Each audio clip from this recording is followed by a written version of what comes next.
नमस्कार दोस्तों, आज मैं ओशो और माँ आनंदशीला के संबंधों पर बात करूंगी। एक औरत चाहे तो पुरुष को महान बना सकती है, आसमान तक पहुंचा सकती है और चाह ले तो उसे ज़मीन में मिला सकती है। एक औरत में इतनी शक्ति होती है कि वो किसी भी पुरुष के जीवन को तहस नहस कर सकती है। ये औरत, ये त्रिया चरित्र जो होता है वो इंसान, एक पुरुष कभी नहीं समझ पाता। ओशो और माँ आनंदशीला गुरु और शिष्य थे।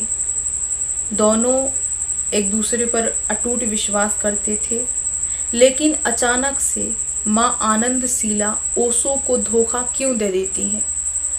जो ओशो थे उन्हें शीला पर बहुत भरोसा था। सारी जिम्मेदारी शीला के हाथों में थी। शीला को आ गया घमंड, सत्ता का लालच आ गया। उसे राजनीति में आने का जुनून छा गया। वो बहुत ज़्यादा तानाशाही करने लगी।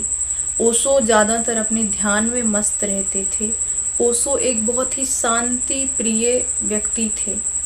वो मौन रहा करते थे ज़्यादातर, और इसी मौन का जो शीला थी दुरुपयोग करती थी, और ओशो तक सिर्फ वही खबरें पहुंचाई जाती थी जो शीला चाहती थी, क्योंकि शीला के अलावा ओशो से कोई नहीं मिल सकता था। तो अब शीला अपने हिसाब से सब कुछ चलाने लगी। अब शीला की जो लालच की क्षमता थी वो बढ़ी, और उसे लगा कि अब मुझे राजनीति में आना चाहिए और हमें राजनीति में आकर ही बहुत कुछ करना पड़ेगा। पहले वो ओशो का बहुत सपोर्ट करती हैं। ओशो अमेरिका में एक ऐसी जगह में एक शहर बसाते हैं जो रेगिस्तान भूमि थी। वहाँ पर रजनीशपुरम नाम का एक शहर बसाया गया। वहाँ पर उनके अनुयायियों को रहने की जगह दी गई, और काफ़ी सपोर्ट किया शीला ने ओशो का। लेकिन एक टाइम बाद जब उसका जागृत हुआ लालच, तो उसने 700 लोगों तक एक खाने में जहर मिलाकर बीमार कर दिया। जब ये खबर अमेरिका में लोगों तक पहुंची, अमेरिका की सरकार को भनक लगी, तो उन्होंने इंक्वायरी शुरू कर दी। उन्होंने कहा ये लोग तो अपने अधिकारों का दुरुपयोग कर रहे हैं और हमारे साथ धोखा कर रहे हैं। तो जब इंक्वायरी शुरू की गई तो बाद में पता चला कि यहाँ पर तो फुल तानाशाही हो रही है, और ये जो शीला है ये लोगों को हर तरह से टॉर्चर कर रही है, और मतलब काफ़ी सारे उसके ऊपर आरोप लगाए गए।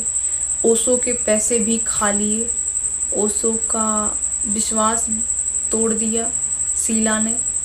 फिर ओशो चुप्पी तोड़ते हैं और ओशो एक ऐसा बयान देते हैं कि शीला ने मेरे साथ विश्वासघात किया, पैसे के लालच में आकर मुझे हल्का हल्का पॉइजन देती थी खाने में।